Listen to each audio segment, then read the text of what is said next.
build up the revs, let go of the brake. My goodness, 4 seconds to 60. Hey crew, I've got the key to that 23 Bentley Bentayga extended wheelbase. We are going to take it for a drive, but first, let's check out how it looks on the inside and outside. Up front, the EWB model looks just like the standard Bentayga. So we've got lots of chrome for this multi-slotted grille. Above that, we find the Flying B. Here we've got these gorgeous cut crystal projector LED headlights with LED DRLs and then turn signals at the corners. Those are above functional corner vents with cutouts for your safety systems. We have more mesh for the front air dam. And this paint job is called Cumbrian Green. It looks almost black in the shadow, but then that sun hits it and it dazzles. Love a good dark green. At the side, we find a set of 21-inch machined alloy wheels wrapped in Pirelli P0 tires, 285 section front and rear. Within those wheels are 15.7-inch ventilated discs up front, clamped on by black painted calipers. Here we've got a reverse Flying B in chrome, along with chrome for the window trim and roof rails. Stepping back to look at the profile, this will take a little longer on the extended wheelbase version, where they've added 7.1 inches between the wheels, and the biggest tell is the size of the rear door. Just look at that thing. It is massive. And on this first edition model, they add special badges to the D-pillars. There's a roof-mounted spoiler. That's above oval-shaped LED taillights and turn signals. In the middle is Bentley spelled out below a Flying B badge. And at the bottom, we find a silver painted diffuser with a quad outlet exhaust system. The Bentayga to me has always appeared expensive, but not fully beautiful. I do love this color though. My question for you is whether the extended wheelbase version improves the look or makes it more awkward. Let me know in the comments, and let's check out the interior. Opening up on the passenger side, because this is the seat you want to be in, and looking inside at this Cumbrian Green colored leather interior. Yes, they brought the same exterior color inside, and it's mingling with a cream, or what they call Portland colored leather. We have Bentley logos stitched on the seat backs, perforations and quilting, a suede padded pillow, and as standard, the Bentayga extended wheelbase comes with a 5-seater setup. There is no third row option, but this one has the Airline seating configuration. So you get 4 seats with a permanent center console, and these seats are special. They can recline up to 40 degrees. They're heated and ventilated, and they automatically sense the temperature inside the cabin and will heat or ventilate as needed. They are massaging. We've got power adjustments, memory for them, and that control is here. On the doors, we find amber-colored wood veneer with an ornate signature for first edition models. We have rear sunshades, more quilting and stitching on the doors, a name for Bentley high-end sound system, and stepping inside onto the green-colored floor mats. I would not dare to close my own door, so instead I'll hit this button here and have it soft close for me. In front of each rear passenger is a tilting touchscreen, and that is above a wood veneered tray table with a leather bottom. But if this seat is fully reclined and my feet are kicked up on the footrest, I'm not going to be able to reach that. Now, to make the recline happen, I can utilize the touchscreen here, or I can have it eject to make that easier, or I can press these buttons here on the door. Now, this process does take a while, so I will skip ahead. That's better. But do you see what I mean about the tray table? It's so far away, it's pretty much useless back here. I much prefer the Maybach GLS that had a tray that deployed out of the console. That just made more sense. And speaking of things that are far away, that is a wireless smartphone charging pad with 2 USB-C ports, but I'm not going to want to crane forward to grab my phone. So you can instead charge your phone via one of these 2 USB-C ports in the console. And the cover for that is an adjusting armrest. We've got 2 cup holders under this wood veneer. We've got some storage, and if I've grabbed the tablet, then I can control all of the things we see here, including the media, the blinds, the ambient lighting, the climate, and the seat adjustments. And beneath the leather headliner with the giant panoramic glass roof, I've got loads of headroom back here, so I am just lounging. It gets the thumbs up from me. The back seat of the Bentayga extended wheelbase is exquisitely beautiful and comfortable. There are just a couple features that could be better thought out. Now, Let's go check out the front. Now, because of the self-close feature, I can't slam the rear doors, it'll fight me. Instead, I can just give them a bit of a nudge, and the rest is taken care of. Smart keyless entry is for the rear and front doors. These front seats are similarly beautiful to the back with Bentley logos on them. They're heated, ventilated, and massaging. We've got aluminum tread plates, aluminum accented foot pedals, leather covering all of the dashboard all the way down to the footwells. The front doors are just as beautiful with the same materials as the back seats. Power adjusting and power folding door mirrors are here. Your 2-position memory, press this button to open up the tailgate and find 17 cubic feet of space. You cannot fold down the rear seats like the standard Bentayga. Instead, you just get that itty-bitty pass-through right there. Underneath the floor is a space-saver spare tire, and over here we've got air suspension height adjustments to make it easier to load in cargo. Power close and lock is found on that tailgate. And as we nestle into the driver's seat, there is no auto close, but at least you get soft close if you get it close enough. Drivers get a heated leather-wrapped steering wheel, and the rim of the wheel is very thick with these two pieces of leather mating to one another. We have aluminum paddles in the back of the wheel with a knurled finish to them, reconfigurable digital instrument cluster, head-up display, stitched leather up on the dashboard, lots more of that amber wood veneer, a knurled finish around the air vents, which open and close with these plungers. There's an analog clock. That's all above a touchscreen infotainment system that is mostly quick responding. Occasionally it will hiccup or lag in certain areas. It's got wireless Apple CarPlay and Android Auto. Beneath that screen are dials for volume, infotainment, and tuning, plus dual zone auto climate. There's a wireless smartphone charging pad, leather accented B gear selector, drive mode selection, adjusting armrests are here with just a bit of storage inside, plus 2 more USB-Cs and a DC outlet. Visibility is quite good. Plus, we've got standard blind spot monitoring with rear cross traffic. This cabin is gorgeous, my friends. It's like they infiltrated my own dreams and pulled out the most ideal color combinations with just amazing materials. And now, we got to take the Bentley Bentayga extended wheelbase out for a drive.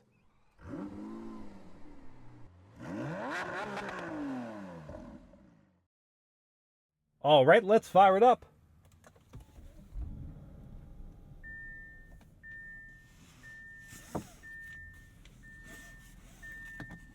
A strum from the V8 to bid us adieu. And we're good to go here.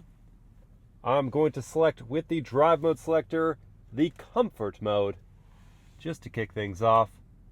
And then I'll press in on the B and click forward to go into reverse, bringing up a medium to high resolution camera system. We got a bird's eye view off to the right, then a few different angles to choose from, including wheel shots, front wide and rear wide views. No 3D projection. Kind of surprised to not see that here when it's in so many other Volkswagen Auto Group vehicles. But let's back on out.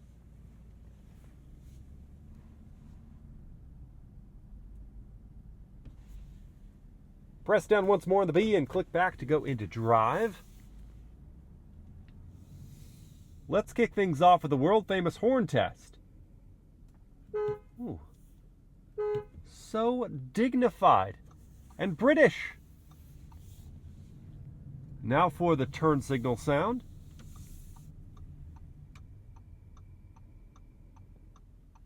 Just like the horn, it sounds like the turn signal chime went to etiquette school.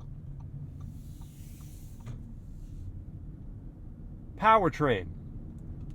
Under the hood of this Bentayga extended wheelbase, we have a 4-liter twin-turbocharged V8 that produces 542 horsepower and 568 pound-feet of torque.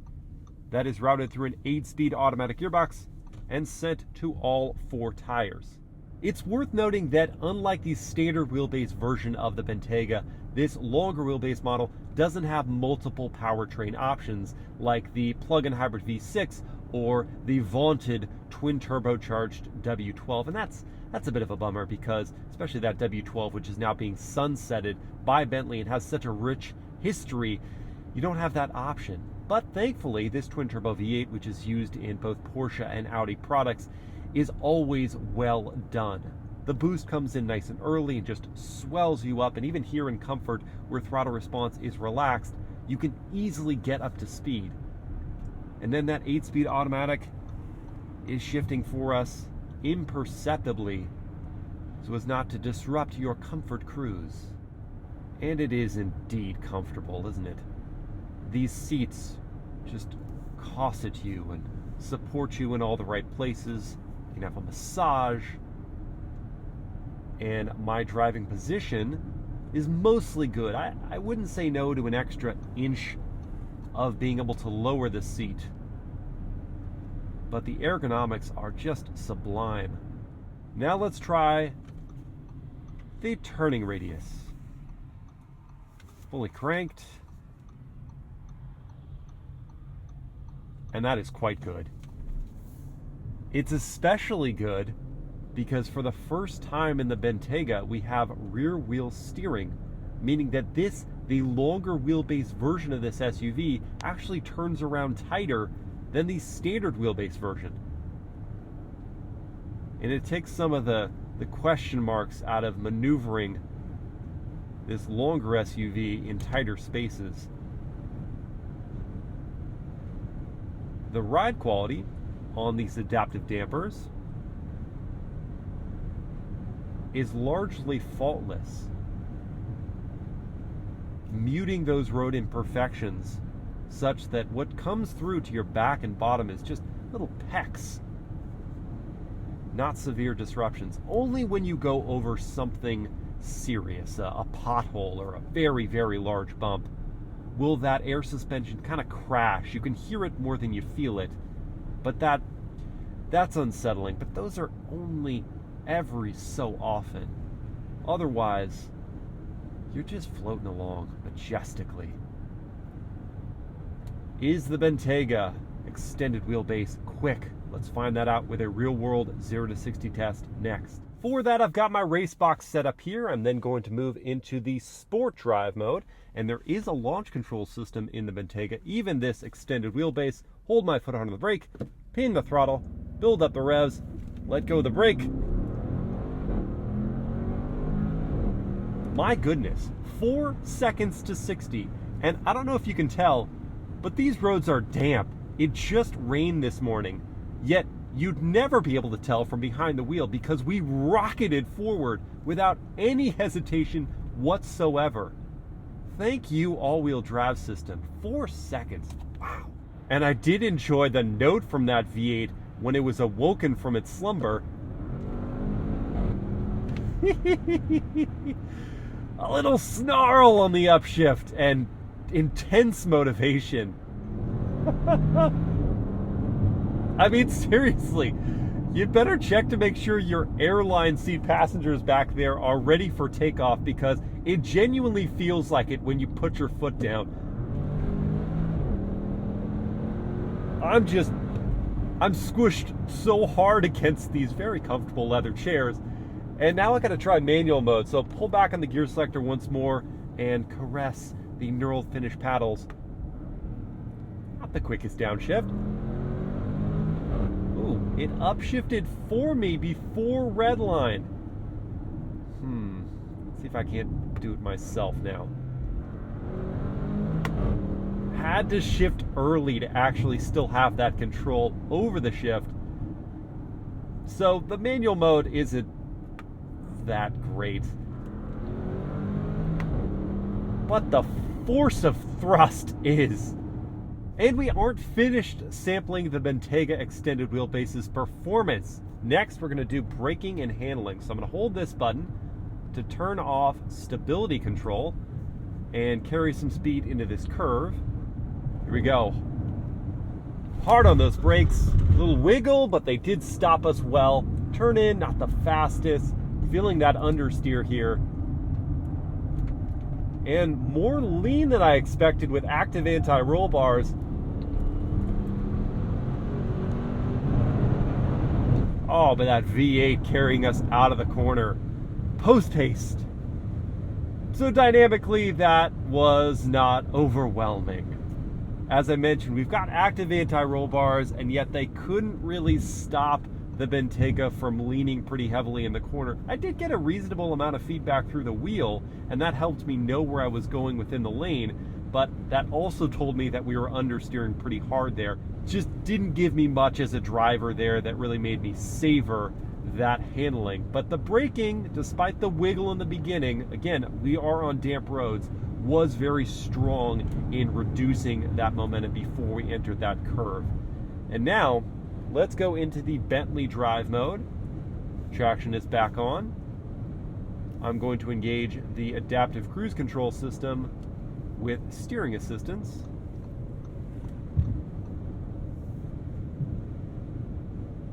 And see if it'll hold us in the center of the lane.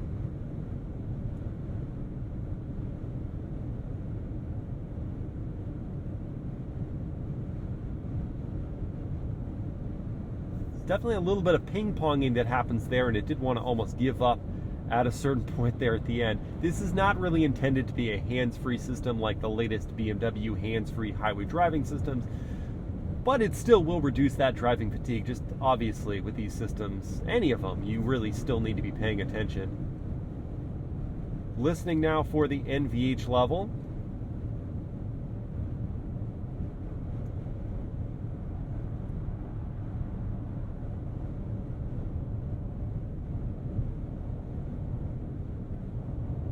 It's quiet.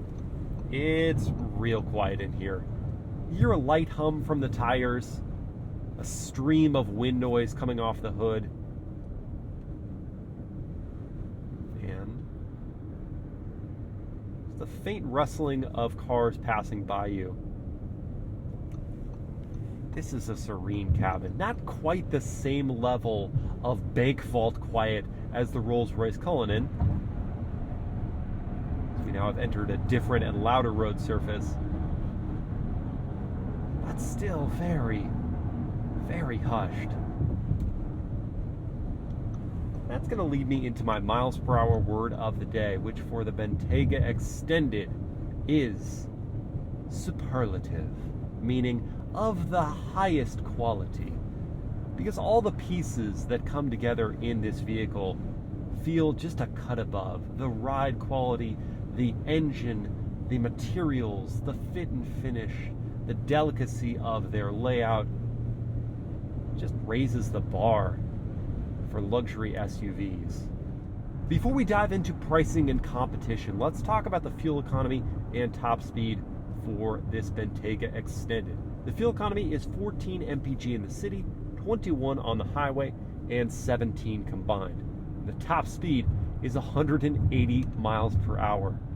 The starting figure for the standard Bentayga is just over $200,000, and you have your choice of the plug-in hybrid V6 or the V8 for that price. But if you want the extended wheelbase model, you're looking at a minimum of $263,500, and this one, as tested, the first edition, is $303,000. Within this field of ultra luxury SUVs, three main competitors come to mind. Starting with the least expensive, we got the Mercedes-Maybach GLS, which starts at $166,000. It makes 550 horsepower, gets to 60 in 4.2 seconds, has a top speed of 130 miles per hour, and fuel economy of 15 combined. Then there's the Aston Martin DBX, which starts at $189,000. It makes 542 horsepower, gets to 60 in 4 seconds flat, has fuel economy of 15 combined, and a top speed of 181 miles per hour. And finally, there's the Rolls-Royce Cullinan, which starts at $355,000. It makes 563 horsepower, gets to 60 in 4.5 seconds, has fuel economy of just 14 combined, and a top speed that's limited at 151 miles per hour. While acknowledging that the Bentayga extended wheelbase or standard wheelbase is not the most beautiful or athletic, both of those go to the Aston Martin DBX. It's not the quietest, that honor goes to the Rolls-Royce Cullinan. It doesn't have the best rear seat accommodations in terms of practicality and technology, that goes to the Mercedes-Maybach GLS. While acknowledging those things, there's nothing about this SUV that is a fatal flaw. It is competent and beyond competent in all of those regards. such that it is the most well-rounded in this segment. And for a lot of people, it is going to make the most sense. Whether the extended wheelbase version or the standard wheelbase version is going to be the right pick really depends on how often you're going to be hosting people in the second row and how many. But for many people, this is just the right choice. For me personally, I gravitate towards the design of the Aston Martin DBX and the extra bit of athleticism that you get for that SUV for a little less money. Which would you guys choose? Would you go Bentayga? And if you did, would you go standard or extended wheelbase? Would you choose the Maybach GLS? Would you go for the Aston Martin DBX? Or would you have the Rolls-Royce Cullinan? I hope you've enjoyed this POV drive review. If you did, please like, comment, and share the video. Subscribe to the channel. Hit that bell to get notified. And I'll see you next time. Yeehaw!